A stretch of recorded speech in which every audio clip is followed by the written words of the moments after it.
2020년 12월 30일 수요일 지혜로운 큐티 생활 시작하도록 하겠습니다. 오늘 말씀은 학기 2장 1절에서 9절 말씀이고요. 고등부 운동원들은 보내드린 카톡 이미지 참고하시면서 함께 말씀 나누면 좋겠습니다. 여호와께서 일곱째 달 21일에 예언자 학개에게 말씀하셨습니다. 너는 스알디엘의 아들이며 유다 총독인 수룹바벨과 여호사닥의 아들이며 대제사장인 여호수아와 살아남은 백성에게 이렇게 전하여라. 너희 살아남은 백성 가운데 저 성전의 아름다웠던 모습을 기억하는 사람이 있느냐? 지금은 그 성전이 어떻게 보이느냐? 하찮은 것으로 밖에 보이지 않을 것이다. 여호와의 말씀이다. 그러나 스룹바벨아 용기를 내어라. 여호사닥의 아들 대제사장 여호수아야 용기를 내어라. 이 땅의 모든 백성아 용기를 내어라. 여호와의 말씀이다. 내가 너희와 함께 할 테니 일을 하여라. 만군의 여호와의 말씀이다. 너희가 이집트에서 나올 때 내가 너희에게 약속을 해주었다.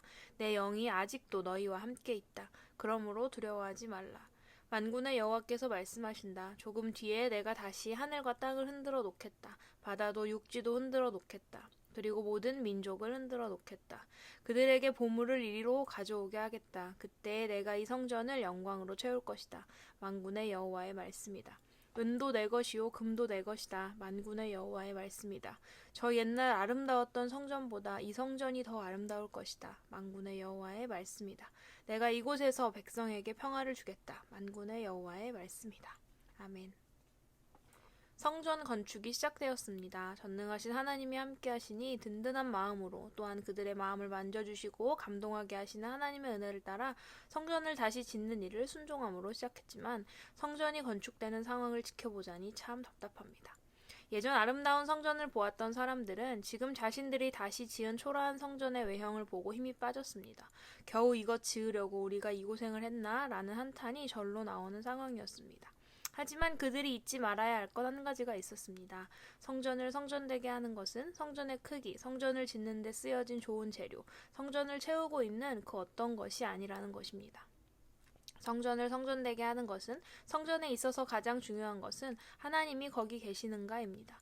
비록 그들이 생각하기에 외형이 초라하고 근사하지 않아도 하나님이 임재하시면 그곳이 거룩한 처소요 성전이 되는 것입니다. 우리도 그렇지 않습니까? 우리는 너무나 연약하고 부족한 존재이지만 하나님을 우리 마음에 모신 순간 우리 또한 거룩한 하나님의 처소요 성전이 되는 것처럼 말입니다. 이런 마음이 이스라엘 백성들의 마음에 가득할 때 하나님이 학개 선지자를 통해 백성들을 위로하십니다. 다독거린다는 표현이 더 어울릴까요? 아주 적절한 타이밍, 정확한 하나님의 때에 하나님이 개입하신 것입니다. 하나님은 오늘의 볼품 없음에 너무 힘들어하지 말라고 말씀하십니다. 오히려 내일의 영광이 오늘의 영광보다 더 클 것이라고 약속하십니다. 오늘은 초라해 보이지만 내일은 하나님께서 진동시킨 모든 나라가 보배를 하나를 안고 성전을 채우기 위해 올 것이라고 말씀하십니다. 좋은 것들로 성전을 채우실 뿐 아니라 이 성전을 하나님의 임재로 가득 채우실 것이라고도 약속하십니다. 오늘을 살아가는 우리의 삶도 이들과 다르지 않습니다. 우리 또한 말씀 속의 이스라엘 백성들처럼 지금 오늘 당장의 볼품없음, 초라함에 주눅들지 맙시다. 하나님의 자녀로서 하나님이 나에게 맡겨주신 일에 대해 부끄러워하거나 걱정하지 말고 여호와 하나님께서 우리에게 주신 확실한 약속을 붙들고 나아가기 바랍니다. 하나님의 성전을 성전답게 하는 것은, 하나님의 자녀를 자녀답게 하는 것은, 우리는 감당할 수 없지만 하나님이 맡겨주신 일을 온전히 이루게 하는 것은 모두 하나님이 함께 하실 때 가능하다는 것을 잊지 말고 하나님이 계획하신 그 시간을 잠잠하게 순종하며 기다립시다. 두려워하는 나, 힘들어 지쳐있는 나의 못난 모습이지만 그 모습까지도 사랑하시고 내 영이 아직도 너희와 함께 있다. 그러므로 두려워하지 말라 말씀하시는 임마누엘의 하나님을 신뢰하는 우리가 되기를 바랍니다. 또한 가장 적절하고 정확한 타이밍에 모든 것을 이루실, 온전히 이루실, 영광스럽게 하실 하나님을 신뢰하며 나아갑시다. 세상의 기준에 비추어 나의 부족함, 왜소함, 연약함에 꽂혀있는 나의 시선을 믿음의 시선으로 바꾸어 하나님의 약속을 붙들고 견디고 또 순종하는 삶을 살아가는, 두려움으로 머물러 있지 않고 용감하고 담대하게 하나님이 말씀하시는 길로 발걸음을 내딛는 우리 운동원들의 삶이 되기를 소망합니다. 지혜로운 큐티 생활 97번째 시간이었습니다. 오늘은 눈이 참 많이 내린 데다가 추운 날씨까지 더해져서 아직 등교하는 운동원들 걱정이 많이 되었습니다. 다들 건강하고 안전하게 2020년 마무리를 잘 하시기를 바랍니다.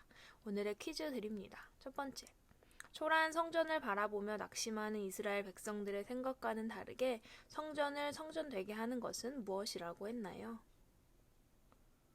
두 번째, 하나님이 이스라엘 백성들에게 맡기신 일은 무엇이었나요? 오늘 하나님이 나에게 맡겨주신 일은 무엇인가요? 그 일을 해 나가는 데 있어서 나의 부족함과 연약함은 무엇이 있나요? 하지만 하나님의 시선으로 바라볼 때 그 일은 어떻게 보일까요? 세 번째, 2장 4절과 5절을 찾아 적어보고 이 말씀을 통해 하나님이 나에게 주시는 어떤 메시지가 있는지 느낀 대로 적어보세요. 내일은 2020년의 마지막 날입니다. 오후 8시 45분부터 아프리카 온라인으로 송구영신 예배가 드려집니다. 모두들 빠짐없이 참석하기를 바라고요. 마지막 날 같이 하지 못해서 너무너무 아쉽고 또 보고 싶은 마음이 듭니다. 우리는 내일도 지혜로운 큐티 생활로 꼭 만나도록 하겠습니다. 샬롬.